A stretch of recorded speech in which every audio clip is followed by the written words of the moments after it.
이번 주에 제가 친구로부터 보내온 동영상 하나를 보게 됐는데, 미국 뉴욕 맨하탄에 있는 타임스퀘어 처치라는 교회가 있는데, 한국의 몇몇 목사님들이 그 교회에 참석하셔서 굉장히 큰 은혜를 받고 감동을 받는 그런 내용이었습니다.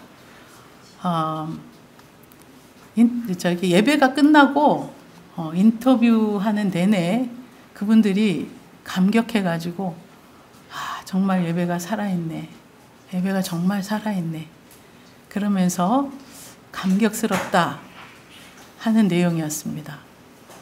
그분들이 미국에 방문해서 가는 교회마다 동성애 깃발이 걸려 있고 문은 닫혀 있고, 그래서 너무 마음이 아팠는데 이 교회에 와서 예배를 드려보니 정말 아직도 미국이 살아있구나, 예배가 살아있구나, 말씀이 살아있고, 그리고 정말 교회가 살아있구나 하는 걸 느끼면서 정말 감사하다, 감격스럽다, 오랜만에 정말 간만에 제대로 된 예배를 한번 드려본 것 같다, 오늘 정말 심령이 회복이 되는 복된 날이었다 하는 그런 감격스러운, 정말 은혜를 받아서 고백하는 그런 말씀들이었습니다. 그 동영상 마지막에 자막이 나오는데 다음과 같은 멘트들이었습니다. 삭막한 도시 뉴욕 맨하탄에 와서 며칠 지내니 영이 너무 답답함을 느꼈습니다. 그래서 더욱 살아있는 예배와 말씀에 대한 갈급함이 생겼습니다. 그런데 이 예배당에 들어가는 순간부터 하나님의 임재가 느껴졌습니다. 교회 입구에서부터 너무나 반갑게 맞이해주는 성도의 사랑이 살아있고, 찬양이 살아있고, 기도가 살아있고, 선포하시는 말씀이 살아서 움직이는 것을 느꼈습니다. 100여 년 전에 이곳 맨해튼 도시에 기도하는 사람들이 하나님의 임재에 압도되어 회개하는 일들이 있었습니다. 지금의 이 뉴욕 땅에도 동일한 회개의 임재가 부어지기를 기도합니다 하면서 동영상은 끝이 났는데, 제가 이 동영상을 보고 들으면서 성령께서 제 마음에 말씀하시는 것을 느꼈고, 제 마음을 움직이시는 것을 느꼈습니다. 우리 교회 또한 영으로 사는 것을 늘 외치는 교회인데, 우리 교회가 이런 살아있는 예배를 드리지 못한다면 말이 되냐 하는 그런 마음이 꿈틀대기 시작했습니다. 어떻게 하면 이 작고 미약한 코리아 교회가 정말로 모든 사람이 살아있다고 증거하고 감격해하는 그런 예배를 드릴 수 있을까? 하나님의 말씀이 최첨단을 달리는 교회라면 예배도 가장 살아있고 가장 감격스러운 예배를 드리는 교회가 되어야 되지 않을까? 제2교회가 아닌 제3의 교회를 우리가 지향한다면 예배 또한 뭐가 달라도 달라져야 되지 않겠는가? 새로운 말씀을 받아서 사는 모델들이 되자고 했는데 가장 먼저 예배부터 달라야 되지 않겠는가? 이번에 제 마음에 꽂힌 말은 살아있는 예배입니다. 그 목사님들이 계속해서 하는 말이 살아있다, 살아있다. 정말 이 예배를 드리고 나니까 내가 살겠네, 그런 내용이었습니다.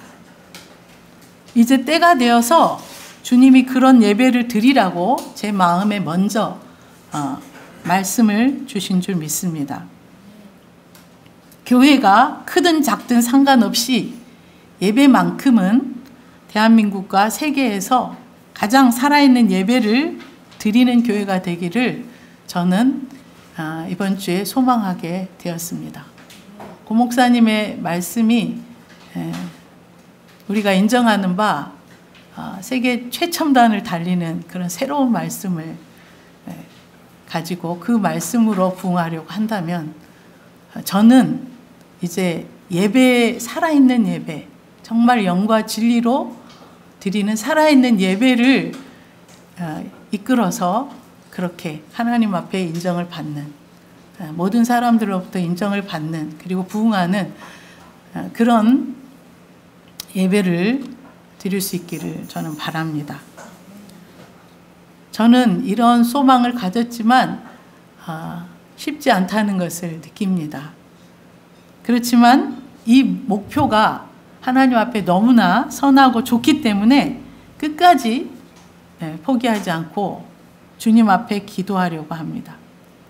우리도 그 교회뿐만 아니라 정말 세계에서 가장 뜨겁게, 가장 감격스럽게, 가장 살아있는 예배를 드리는 교회로 소문나는 그런 꿈과 비전을 제가 붙잡고 계속해서 노력을 하려고 합니다. 우리에게 주신 그 말씀들을 보면 우리가 못 드릴 것도 없는 것 같습니다.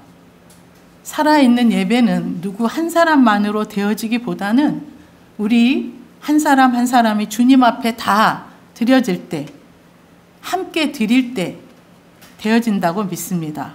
여러분, 이런 예배를 여러분도 드리기를 원하십니까? 할 수 있겠다고 생각하십니까? 여러분, 좋은 것은 못해도 아멘을 해야 됩니다. 그래야 하나님께서 들어주시든지 말든지 하실 것입니다. 자, 이제 본문을 묵상해 보도록 하겠습니다. 검색을 해보니까 주님께서 예배에 관해서 가르치시고 말씀하신 것이 요한복음 4장 이 본문밖에 없었습니다.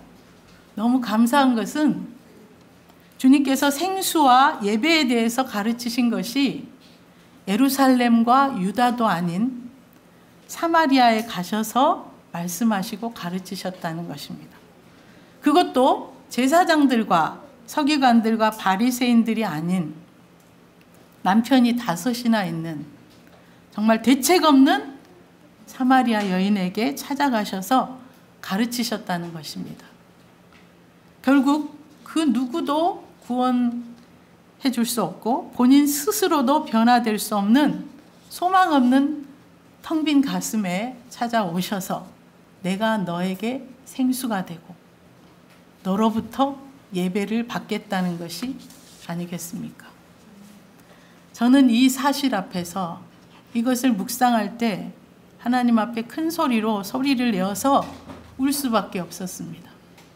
사마리아 여인 같은 내게도, 우리에게도 주님이 찾아오셔서 생수를 주시고 예배를 받으시고자 하신다는 사실이 너무나 감사하고 감격해서 주님 앞에 소리내서 울 수밖에 없었습니다.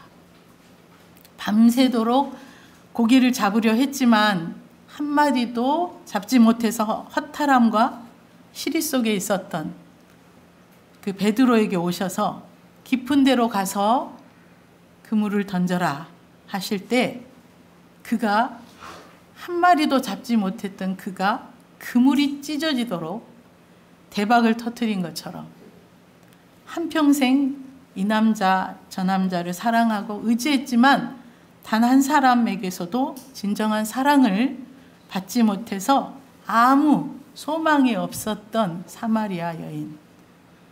그저 사람 눈을 피해서 물길로 나오기도 귀찮고 힘드니까 목마르지 않는 그런 물이 있다면 그런 물이나 좀 주시오 했던 그 여인에게 주님은 내가 곧 생수다.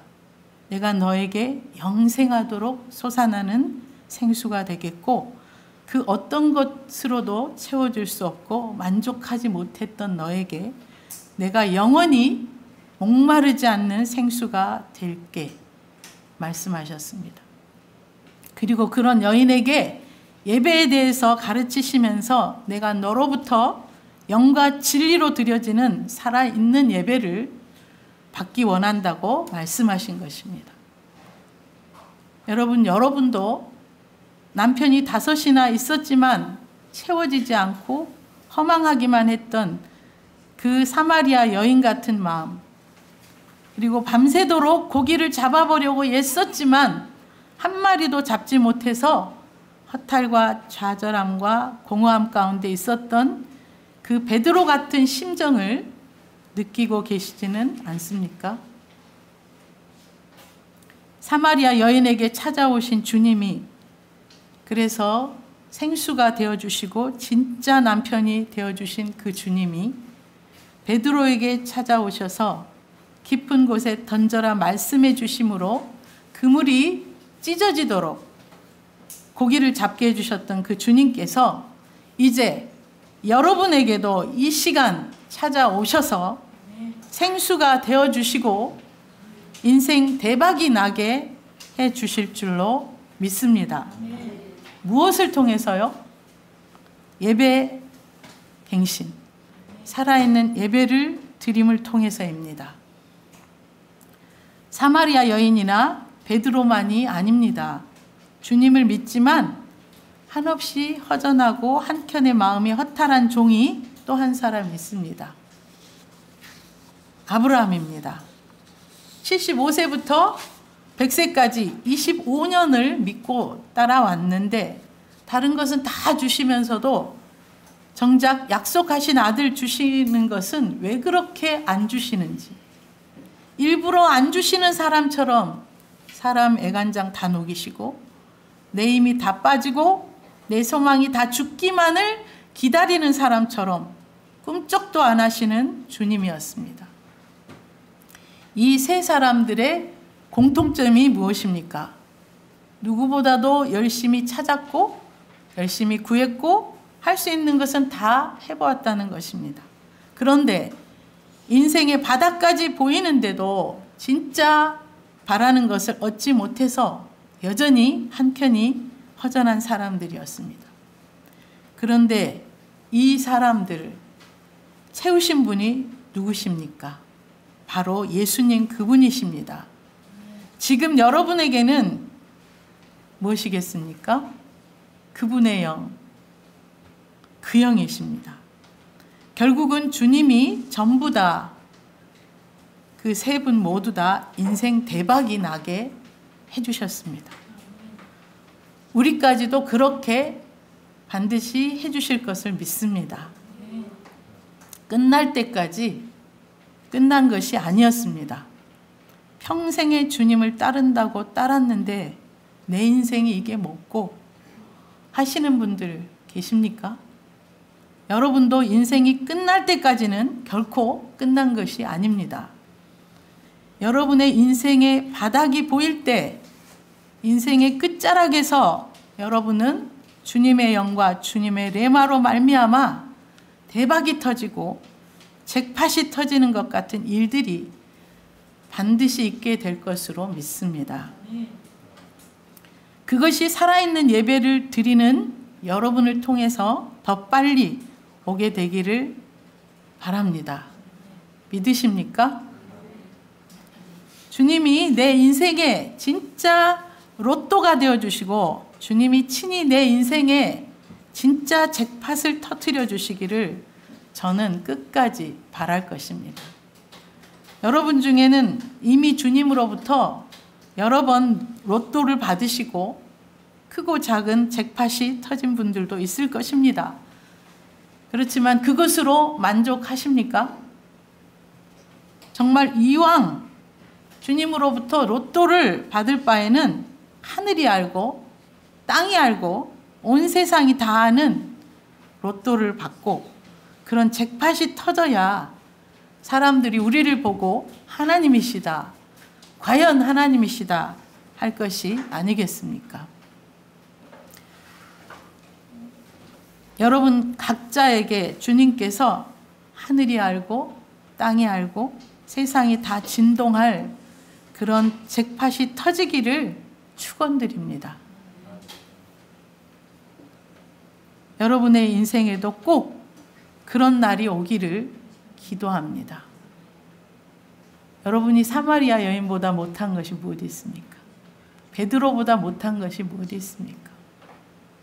그들에게도 그러한 일이 있었다면 우리에게도 반드시 그런 일이 있게 될 줄로 믿고 주님을 바라는 여러분이 되시기를 바랍니다.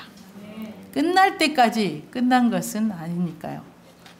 그렇게 찐 주님을 경험한 사람은 어떻게 되는지 아십니까?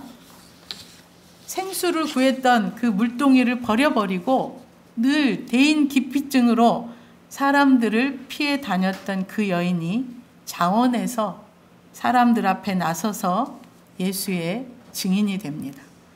그물이 찢어지도록 고기를 잡았던 베드로는 아이러니하게도 그 그물을 버려버리고 주님을 따르게 되고 죽기까지 예수의 증인이 됩니다. 100세까지 기다리고 기다려서 아들을 얻었던 아브라함은 그 아들을 죽여서 바치라 해도 죽어도 살리실 주님을 믿어버리고 그 아들을 잡아서 들여버리는 기가 막힌 믿음과 순종을 또 주님께 보이게 됩니다. 여러분, 본문으로 돌아가서 사마리아 여인에게 생수가 되어주신 주님은 이제 예배에 대해서 그녀를 가르치십니다. 첫 번째, 그 영과 진리 안에서 예배하라.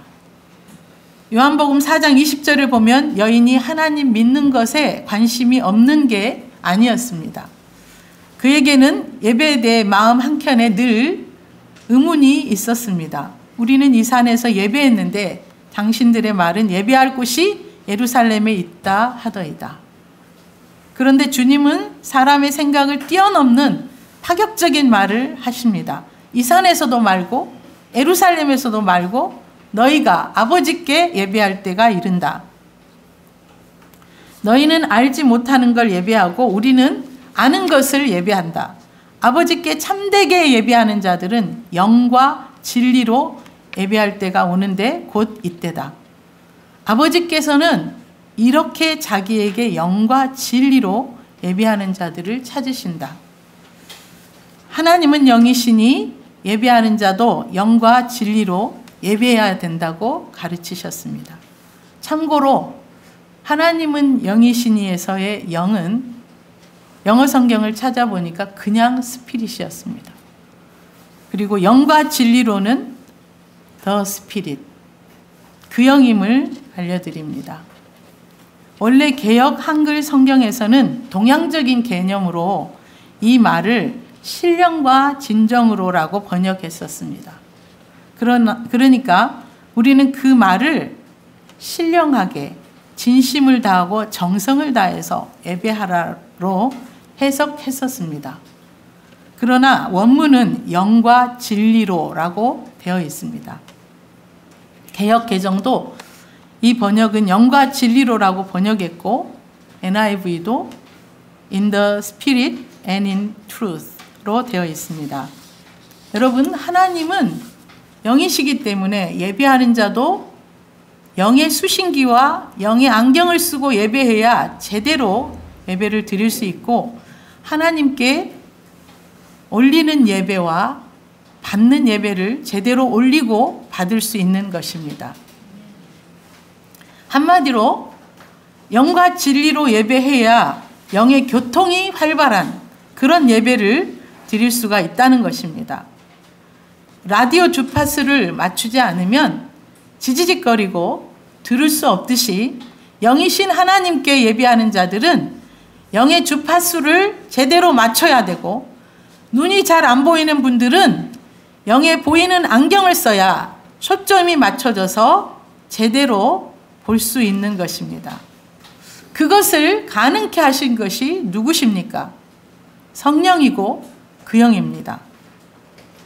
성령은 우리에게 말씀을 믿는 믿음을 주시고 그 영은 우리 영 안에서 직접 계시하면서 말씀하십니다. 여러분, 하나님은 영이시니까 우리가 영과 진리로 예배해야 되는데 우리가 그 영 안에 들어가 그 영을 따라 예배를 해야 되고 진리로 예배해야 되는데 요한복음 17장 17절에서는 그들을 진리로 거룩하게 하옵소서 아버지의 말씀은 진리니이다 라고 하셨고 요한복음 14장 6절에서는 내가 곧 진리요 생명이니 나로 말미암지 않고는 아버지께로 올 자가 없느니라고 했습니다.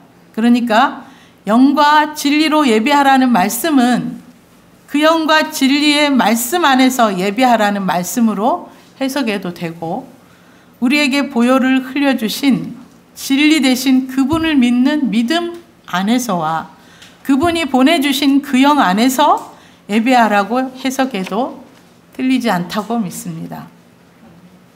예수님이 사마리아 여인에게 너희는 알지 못하는 것을 예배하고 우리는 아는 것을 예배한다.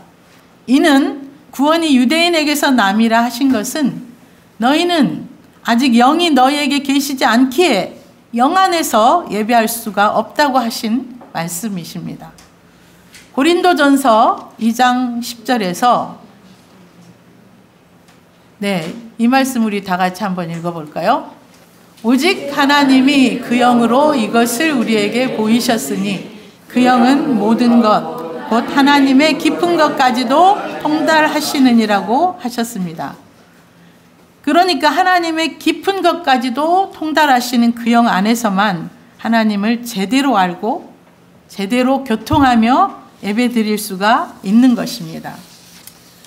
두 번째로 보혈과 영 안에서 지성소에 들어가서 예배 드릴 때 생수가 흘러넘치게 됩니다. 요한일서 5장 6절부터 8절을 보겠습니다. 다 같이 한번 읽어볼까요? 이는 물과 피로 임하신 이시니 곧 예수 그리스도시라. 물로만 아니라 물과 피로 임하셨고 증언하는 이는 그 영이시니 그 영은 그 영과 물과 피라. 또한 이 셋은 합하여 하나이니라고 했습니다. 이 말씀을 생각해 볼 때 우리는 그 영과 생수와 보혈 안에서 예배 드려야 된다고 믿습니다. 그리할 때 우리의 영이 충만하게 되고 우리의 죄는 사하여지고 우리 안에 생수가 넘쳐 흐르게 되는 줄 믿습니다. 계시록 22장 1절에서 수정같이 맑은 생명수의 강을 내게 보이니 하나님과 및 어린 양의 보좌로부터 나와서라고 했습니다. 생수의 그 근원, 나오는 근원이 어디입니까? 하나님과 어린 양의 보좌입니다. 주님께서는 당신의 영을 우리 영 안에 두셨다고 했습니다. 그것이 곧 영혼 몸에 성전된 우리의 지성소라고 할 수 있는 곳이고 그곳에서 생수가 흘러나온다고 믿습니다. 하늘의 성막을 보이면서 모세에게 지성소와 성소와 뜰의 삼중 구조로 이루어진 성막을 지으라고 하셨던 그 하나님께서 이제 예수 그리스도를 인간으로 보내시고 그가 곧 성전이라고 하셨습니다. 한마디로 하늘에 있던 성전이 인간 예수로 오셨고 이제는 우리 안에까지 그 영으로 들어오심으로 우리가 하나님이 거하시는 처소, 하나님의 거룩한 영혼 몸의 성전이 되었습니다. 예수님이 돌아가시는 순간 예루살렘 성전의 성막과 지성소 사이의 막이 위에서부터 아래로 찢어지는 사건이 일어났는데 1년에 단 한 번 대제사장만 들어가서 하나님을 만날 수 있었던 것이 이제는 믿고 거듭난 자, 곧 예수의 피를 가지고 하나님께 나아가는 자는 누구라도 지성소까지 들어가서 하나님을 만날 수 있고 예배할 수 있는 자유와 특권을 주신 것입니다. 주님께서 이 산에서도 말고 예루살렘에서도 말고 그 영과 진리 안에서 예배할 때가 오나니 곧 이때라 하신 것이 곧 진리 되신 예수 그리스도와 그 영 안에서 누구든지 하나님을 만날 수 있고 예배드릴 수 있게 되었다는 말씀입니다. 하나님은 영혼 몸에 성전된 자들이 많아지고 그 작은 성전들이 모여서 거룩한 예배를 드리기 원하시고 결국엔 그 성전들이 온 땅에 가득하게 되어서 모든 열방이 주님을 찬양하며 주께 예배하기를 간절히 바라고 계시는 것입니다.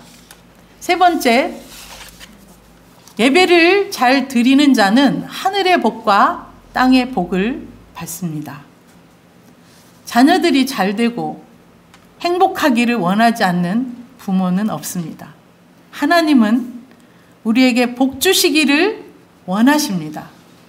가장 복을 많이 받고 복의 근원과 복덩어리로 삼으신 아브라함은 무엇을 했습니까?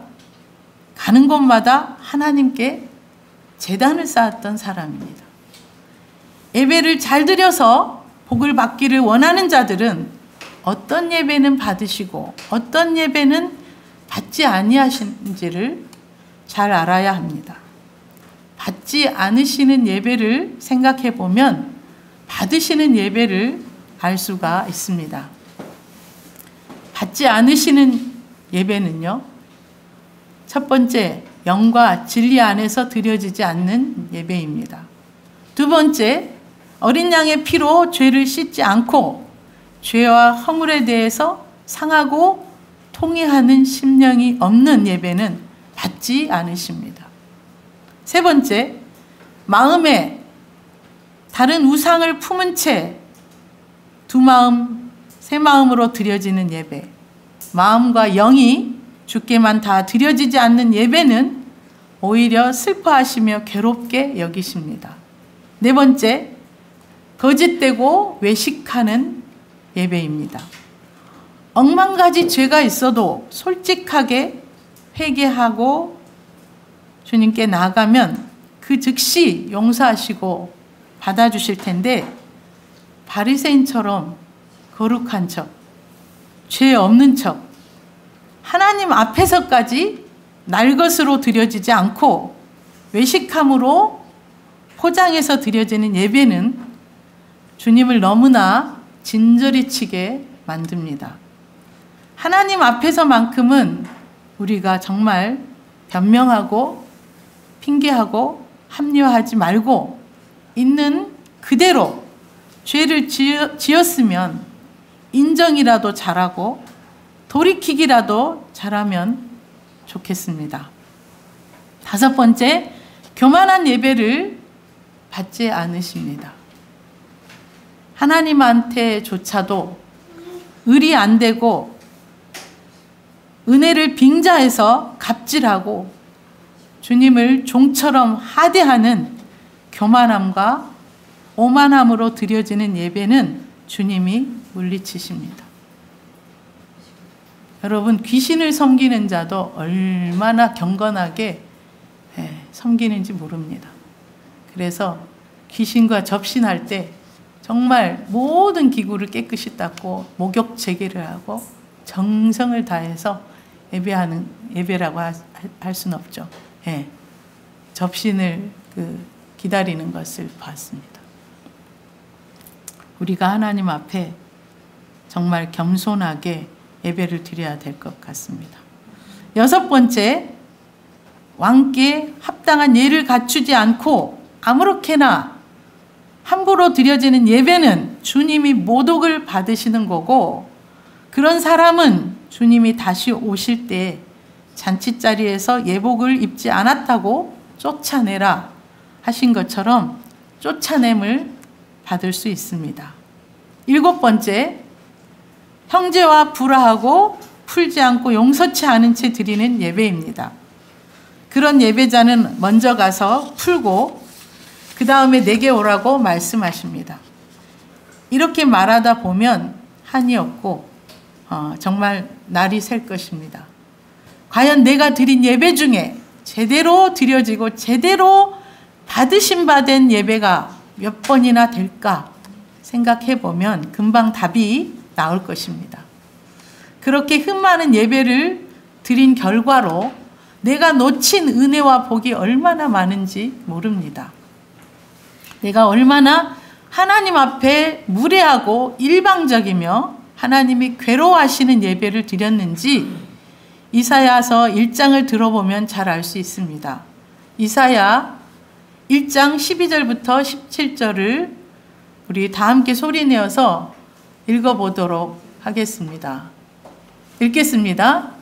너희가 내 앞에 보이러 오니 이것을 누가 너희에게 요구하였느냐? 내 마당만 밟을 뿐이니라. 헛된 죄물을 다시 가져오지 말라. 분향은 내가 가증히 여기는 바요. 월삭과 안식일과 대회로 모이는 것도 그러하니 성회와 아울러 악을 행하는 것을 내가 견디지 못하겠노라. 내 마음이 너희의 월삭과 정한 절기를 싫어하나니 그것이 내게 무거운 짐이라. 내가 지기에 곤비하였느니라. 너희가 손을 펼 때에 내가 내 눈을 너희에게서 가리고 너희가 많이 기도할지라도 내가 듣지 아니하리니 이는 너희의 손에 피가 가득함이라. 너희는 스스로 씻으며 스스로 깨끗하게 하여 내 목전에서 너희 악한 행실을 버리며 행악을 그치고 선행을 배우며 정의를 구하며 학대받는 자를 도와주며 고아를 위하여 신원하며 과부를 위하여 변론하라 하셨느니라. 이 말씀을 들으면서 어떤 생각이 드십니까? 한마디로 삶을 제대로 살고 내게 예배를 드리지 않으면 내가 역겹게 보고 가증히 본다는 말씀입니다. 우리가 예배를 통해 주님을 괴롭게 한 것이 몇 번이며 성회와 아울러 악을 행한 것이 몇 번이며 주님께 말만 하고 주의 말씀대로 살지 못한 거짓됨이 얼마나 많은지 모르겠습니다. 회개합시다. 무조건 회개합시다. 주께로, 주의 말씀에게로 돌아갑시다. 이제 우리의 모든 것을 쏟아 바쳐서 과연 하나님이 기뻐 받으시는 최선의 예배를 드리도록 노력합시다. 그리해서 그동안 놓쳐버렸던 복과 은혜까지 곱배기로 받고 아브라함처럼 주를 경외함으로 제단을 쌓는 자들이 되어서 복이 되고 복의 통로들이 됩시다. 창세기 12장 2절부터 3절에 내가 너로 큰 민족을 이루고 내게 복을 주어 내 이름을 창대하게 하리니 너는 복이 될지라. 너를 축복하는 자에게는 내가 복을 내리고 너를 저주하는 자에게는 내가 저주하리니 땅의 모든 족속이 너로 말미암아 복을 얻을 것이라 하신지라. 창세기 24장 1절에 아브라함이 나이가 많아 늙었고 여호와께서는 그에게 범사에 복을 주셨더라. 아브라함을 처음 부른 때부터 나이 많아 늙을 때까지 하나님은 아브라함에게 은혜와 복 주심을 멈추지 않았습니다. 그 복은 나도 알고 남도 다 알 수 있게 주시는 복이었습니다. 여러분도 아브라함처럼 나도 알고 남도 다 아는 하늘의 복과 땅의 복을 넘치도록 받고 싶지 않으십니까? 그렇다면 복 받을 짓을 우리가 하나님 앞에 줄기차게 해야 되겠죠? 가장 쉽게 그러나 가장 중요한 행위인 날마다 주마다 드려지는 예배 하나만 잘 드려도 여러분은 대박나는 인생을 살 수 있습니다. 사람들은 물론이고 하나님과 천사가 인정할 만큼의 여러분의 믿음과 사랑을 다하는 예배를 드려보십시오. 하늘의 복과 땅의 복이 분명 넘칠 것입니다. 수천만, 수억 명의 사람들이 늘 예배를 드려도 사실 하나님이 기뻐 받으시는 예배를 드리는 자는 정말 많지 않거든요. 드려지는 행위에 비해서 가장 효율적이고 빠르고 넘치도록 은혜와 복을 받는 비결이 예배 드림에 목숨을 거는 것이라고 믿고 저도 예배 한번 이제부터 믿음으로 끝까지 잘 드려서 아브라함 같은 복의 사람이 되고자 합니다. 함께 복 받으시겠습니까? 네 번째, 예배를 잘 드림으로 기대하는 복은 무엇입니까? 작은 첫 번째로요. 보좌로부터 생수가 흘러나와서 내 안에 모든 죽은 것들이 살아나게 됩니다. 모든 것이 소성하고 회복됩니다. 예배를 잘 드림으로 기대할 수 있는 두 번째, 죄가 사하여지고 모든 불의에서 깨끗게 되며 의롭고 거룩하게 됩니다. 세 번째, 주님의 임재와 성령의 역사를 경험하며 그 영의 충만을 받게 됩니다. 네 번째, 목마름과 갈급함이 해소되고 모든 문제들이 해결되며 육체의 병까지도 나음받을 수 있습니다. 다섯 번째, 광야에 백합화가 피어나고 사막에 시내가 흐르듯이 거칠고 황폐한 마음이 여호와의 동산같이 아름답게 변합니다. 여섯 번째, 깨지고 금이 갔던 관계들이 다 회복이 되고 살아있는 예배 안에서 가정도 회복됩니다. 일곱 번째, 마음을 다하고 뜻을 다하고 성품을 다하고 목숨을 다하여서 하나님을 사랑함으로 예배를 드리는 자는 신명기 28장의 축복을 받습니다. 세계 모든 민족 위에 뛰어나게 하시며 위에만 있고 아래에 있지 않게 하시며 들어가도 복을 받고 나가도 복을 받으며 나를 공격하기 위해서 쳐들어오는 적들이 한 길로 왔다가 일곱 길로 도망가게 되며 여호와께서 나를 위하여 하늘의 아름다운 보고를 여시사 내 땅에 때를 따라 비를 내리시며 내 손으로 하는 모든 일에 복을 주실 것입니다. 우리가 우리 영혼 몸 전부를 바쳐서 드리는 예배를 드릴 때 지금 말씀드렸던 복 외에도 상상할 수 없는 복들을 받게 될 것입니다. 하늘의 복과 땅의 복을 받기를 원하는 분들은 아브라함이 가는 곳마다 제단을 쌓음으로 여호와 경외함을 나타내 보였던 것 같이 예배 하나만 잘 드려도 거기에서 파생되는 은혜와 복은 상상을 초월하게 임할 것입니다.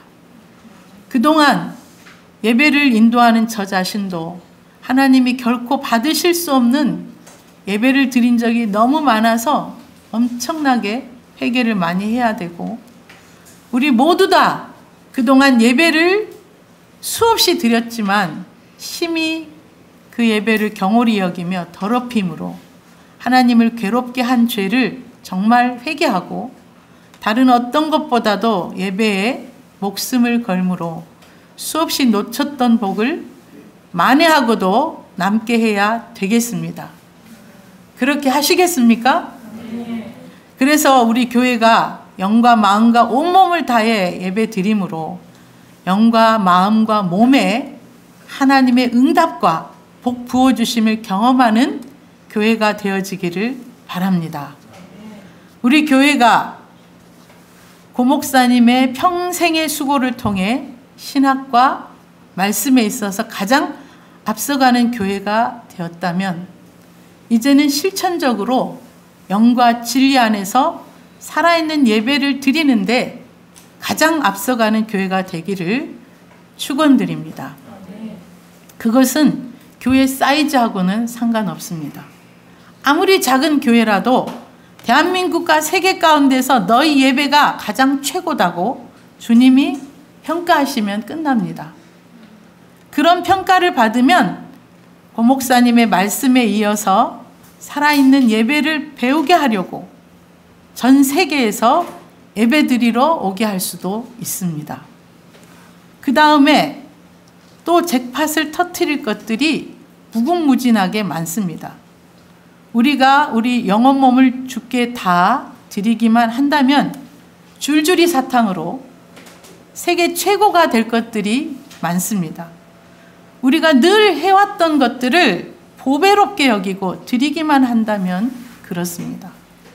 예배 드리는 것뿐만 아니라 기도하는 것, 찬양하는 것, 성령의 능력과 은사로서 전도하는 것, 평신도들을 제자들과 사역자들과 지도자들로 키워내는 것, 다음 세대를 양육하고 변화시키는 것, 형제 사랑하며 영 안에서 풍성한 교제와 교통을 나누는 것, 신령한 은사들을 받게 하고 성령을 받게 하는 것, 치유함으로 병이 없는 교회로 만드는 것.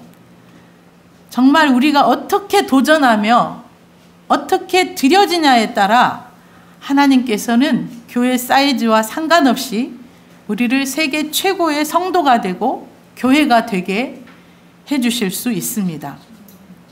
지금 말씀드린 이것들은 지금 우리나라를 먹여 살리는 반도체나 2차 전지, 원자력과 K방산, 한류 문화와 같이 우리가 얼마든지 도전하고 해볼 만한 보배로운 영적 아이템들이 될 수 있고, 장차 우리의 영적인 유명 브랜드가 될 수가 있습니다. 여러분 중에 하나님이 주시는 은혜와 복이 필요 없는 분이 있습니까? 예배의 복을 안 받아도 잘 사실 수 있겠습니까? 이제 우리 모두 다 예배부터 시작해서 줄줄이 사탕으로 하나씩 세계 최고의 아이템들을 믿음으로 만들어 갑시다. 이제는 이론적이 아니라 실천적으로 돌멩이 같이 우리 삶 가운데 굴러다니는 흔하디 흔한 것들을 우리가 하나님 앞에 매 순간 가장 보배로운 것처럼 영과 진리 안에서 보배롭게 드리기만 한다면 어느새 그것들이 대박나는 보배로운 아이템들이 될 수 있음을 믿으십시다. 제일 먼저 가장 중요한 성령 충만, 영 충만을 받고 믿음 충만, 말씀 충만한 자들이 되어서 살아 움직이는 거룩한 예배를 드리는 그런 공동체가 됩시다. 우리 교회의 가능성은 무진장합니다. 우리 다 같이 이 시간에 통성으로 기도하겠습니다. 평생 동안 예배를 그렇게나 많이 드렸지만 영과 마음과 몸을 다 바쳐서 믿음으로 예배드리지 못하고 결코 주님이 받을 수 없는 예배들만 잔뜩 드려왔던 것을 회개하고 우리 모두 다 함께 영과 진리로 드려지는 살아있는 예배를 늘 드리게 해달라고 2분 동안 기도하겠습니다. 다 같이 기도하겠습니다.